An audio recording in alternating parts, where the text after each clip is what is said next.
This is the story of Lucas, a 27-year-old up-and-coming programmer from Buenos Aires. Lucas knows that in order to do well in his job, he has to learn English. Luckily for him, he's already started.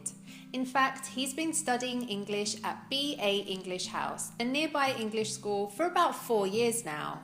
Lucas is a big fan of the online game Fortnite. He reads and writes a lot about this game on a forum on epicgames.com. However, he's a bit shy when it comes to speaking in English with the other players when he's playing.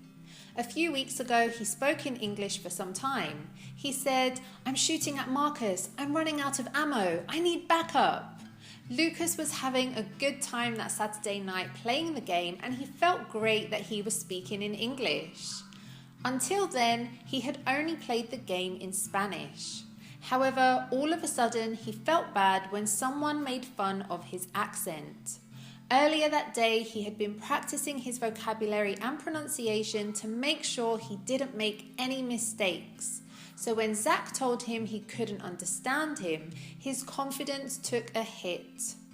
Anyway, he knows that Zach wasn't trying to be mean, he was just joking around. Lucas thinks, however, that story I just shared with you contains all the 12 tenses of English, but you actually saw 8 of them because we just cut it there at the ending, just because you were going to see the future tenses.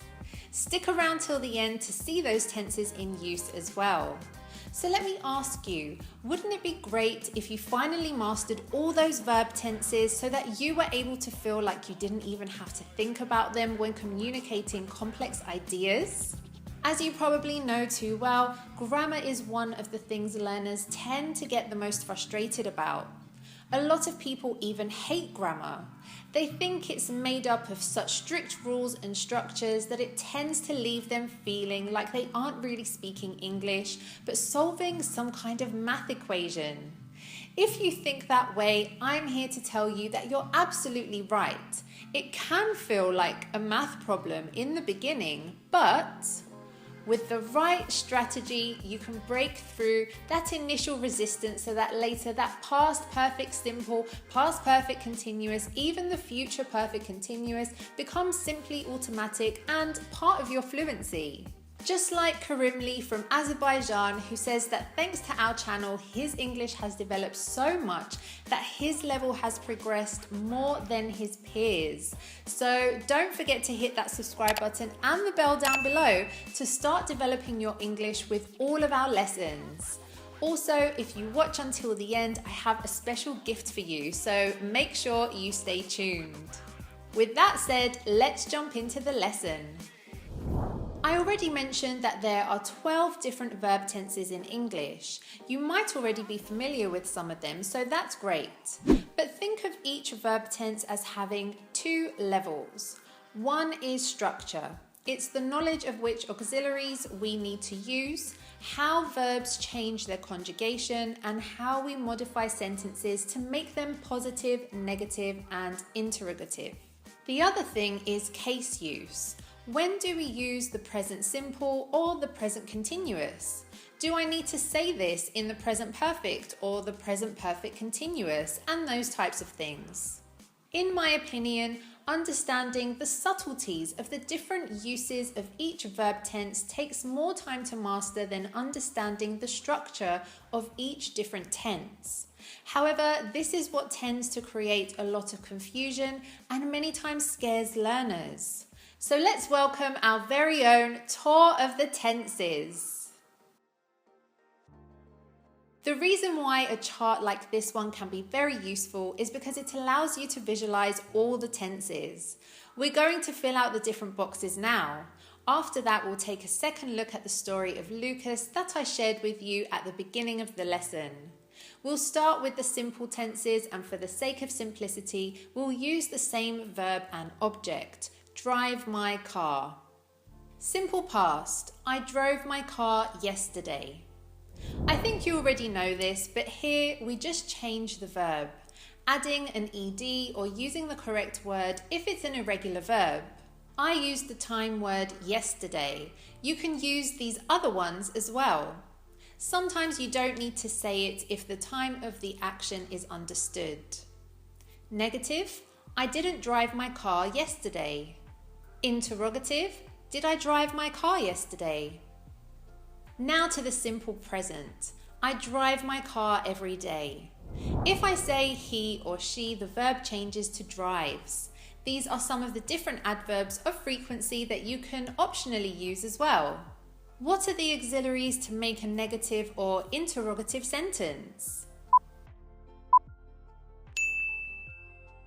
Now, simple future. I will drive my car tomorrow. Here's a fun fact. Technically speaking, English doesn't have a future tense. However, for the sake of not overcomplicating things, we simply refer to the use of will, as you see here, as the future simple. You might also say, I'm going to drive my car. For the adverb of time, you might say any of these words. If you want to take full advantage of this lesson, you can pause this video now and take note of all of these words. As for the auxiliaries, you actually don't need any when you use will. Just add not, I will not or won't drive my car tomorrow. Will I drive my car tomorrow? How would you like to develop confidence in your speaking whilst having real-life conversations at the touch of a button with other learners from all around the world? Sounds like a dream, right? Well, now with the RealLife app, it's a dream come true. You can download the app for free and improve your listening and speaking whenever and wherever you want. Just click the link in the description below, or you can simply search for the RealLife English app in the Google Play or Apple Play stores now. Download it now and let us guide you beyond the classroom to live and learn and speak English in the real world. Let's now move on to the next aspect of the tenses. As a technical side note here, aspect is when we say simple, continuous or perfect tense is past, present and future. Let's take a look at the continuous aspect in each tense. In the past continuous, I was driving my car yesterday. When we say something is in the continuous aspect, we need to be. For the past tense, we use either was or were. Can you guess how to form the negative and interrogative form of this sentence? Comment the answer down below. In the present continuous, I'm driving my car now. Instead of now, we might say right now or at the moment. There aren't really many options for the present continuous. Instead of am, we use are or is for the other pronouns, like you, she, he, they, etc. In the future continuous, I will be driving my car when you arrive. This tense indicates that something will occur in the future and continue for an expected length of time. The difference with the simple version, I will drive my car, is that you emphasize that the action will occur over an extended time frame. For the future continuous, you need the base form of to be. That's not the am, is, are forms, the base form be.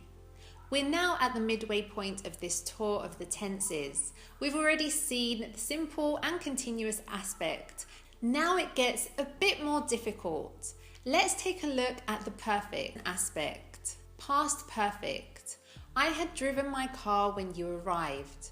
With this tense, we always use the auxiliary had. Furthermore, this tense always needs to be associated with another past action in the simple past. This way, the past perfect indicates that it's an action that happened before the action in the simple past. Let's take a look at this phrase in the past simple, when I went to Italy. If you say, I had already learned Italian when I went to Italy, you're communicating that the action of learning happened before you traveled to Italy. Present perfect, I have driven my car. Here the verb goes in its past participle form. Drive is the present form of this verb, drove the past form, and driven is the past participle form. This sentence could also be, I have already driven my car. There are a lot of different words that you can use with the present perfect. Now to the future perfect. I will have driven my car by the time you arrive. We need the auxiliary have for this tense. We almost always use the phrase by the time when we use the future perfect. With this tense, we indicate that an action will be finished by the time another action takes place. And finally, we're now combining two aspects, perfect and continuous. So the past perfect continuous, I had been driving my car for 2 hours when you arrived. Like with the past perfect, you use this tense to talk about an action that took place before another action in the past. The reason why we say it with the continuous form is to put emphasis on the duration of the action. Example, I had been waiting for you for 1 hour when you showed up. Now the present perfect continuous. I have been driving my car for 2 hours. The present perfect continuous is a lot more common than the past and future present continuous. We use it again to emphasize the duration of an action. And finally, the future perfect continuous. I will have been driving my car for 2 hours by the time you arrive. We use two auxiliaries, have and been. They never change. Again, like in the future perfect, with the future perfect continuous, we need to use the phrase by the time and then you, a sentence in the present simple. I will have been traveling 6 hours by the time I land in New York. So here, land is in the present. If you find it difficult to remember new words you've learned, check out this lesson I made about how to develop advanced fluency. You can click up here or the link down below to watch it next. Let's now go back to the story of Lucas. I'm going to tell it again and I'll highlight some sentences on screen. You have to think about where it should go in the tour of the tenses. This is the story of Lucas, a 27-year-old up-and-coming programmer from Buenos Aires. Lucas knows that in order to do well in his job, he has to learn English. Luckily for him, he's already started. In fact, he's been studying English at BA English House, a nearby English school, for about 4 years now.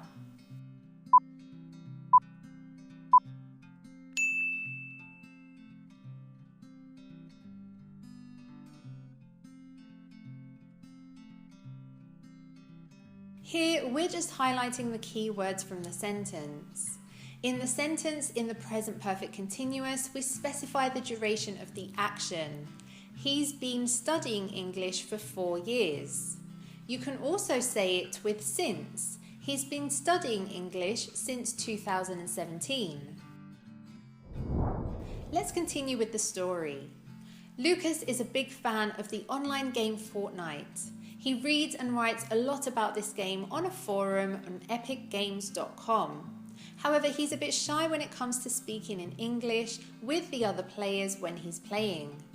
A few weeks ago, he spoke in English for some time.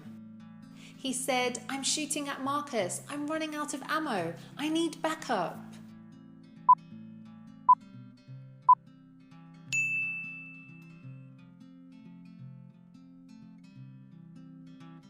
Can you also spot the other sentences in the present simple here?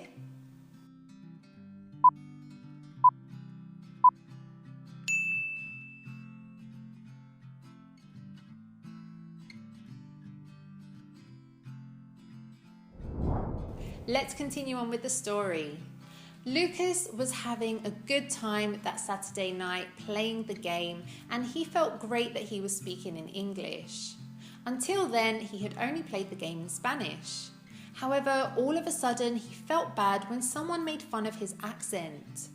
Earlier that day, he had been practicing his vocabulary and pronunciation to make sure he didn't make any mistakes. So when Zach told him he couldn't understand him, his confidence took a hit.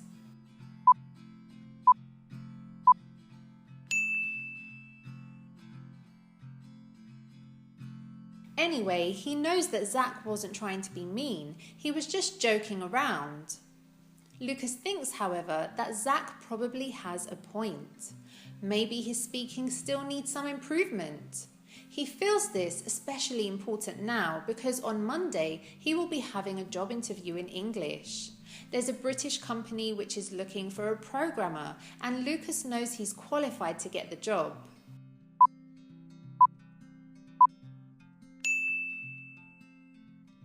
He thinks he will have to impress the interviewers with his English skills if he wants to be considered. So he says, I'm going to get serious about improving my speaking skills. In fact, by Sunday, I will have had 50 English conversations on the RealLife English speaking app. He then thinks to himself, on Monday, the day of the interview, I will have been using the app for 2 hours before the interview. That way I will already be pretty warmed up.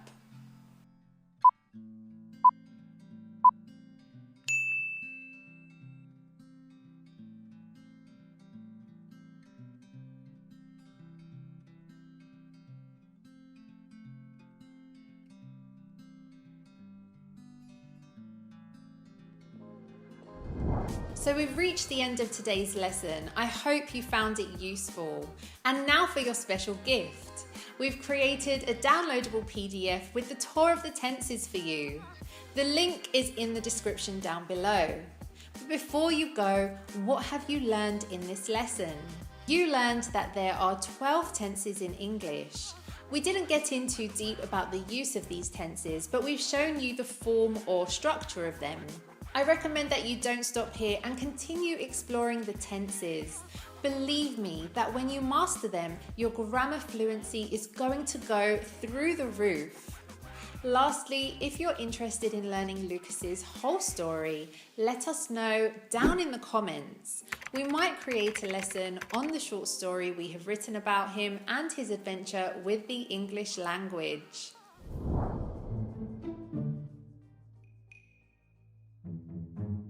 All right, students, please listen up. Today's lesson, how to speak English without mistakes. In today's lesson, I'm going to teach you the secret to speaking English without mistakes.